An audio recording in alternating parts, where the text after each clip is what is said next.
Ang video na ituturo ko sa inyo ay kung paano magdagdag ng outlet sa kusina. Dito na tayo kukuha ng supply dito sa ilaw sa kusina. Ngayon, bago kayo magdagdag ng outlet ay siguraduhin lamang na naka-off ang circuit breaker para safety kayo. Ngayon, i-off natin ang circuit breaker. Buksan natin to. Ito yung outlet na i-install natin dito sa kusina. Sa pag-install ng outlet ay dalawang wire lang yan. Kahit magkabaliktad yan ay okay lang. Kabit na natin to dito.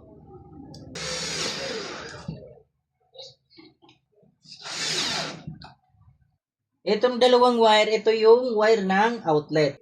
Sa pagdagdag ng outlet, ang gagawin nyo dyan ay hahanapin nyo yung wire na supply dito sa junction box. Ito na yung supply, ito yung wire na galing dito sa isang junction box.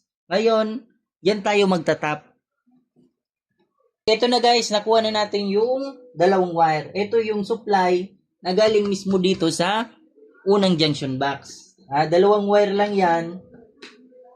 Sa pag-install ng outlet ay kahit saan mo ito maikabit dyan ay okay lang. Wala yung polarity. Kahit itong puti ay may kabit mo dito sa itim ay okay lang. Ngayon, balatan natin to, tanggalan natin ng tape. Ito na guys, nabalatan na natin. I-connect na natin itong wire ng outlet. Kahit saan mo dyan i-connect ay okay lang.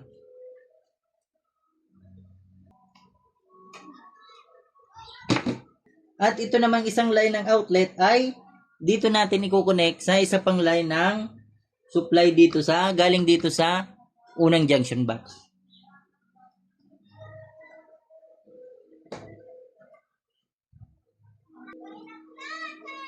Lagyan na natin ng tape.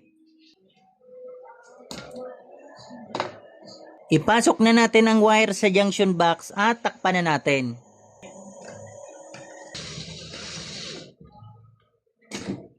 Takpan na rin natin ang outlet. Ngayon, i-try na natin, i-on natin ang circuit breaker. Try natin ang ilaw sa kusina. Try naman natin ang outlet.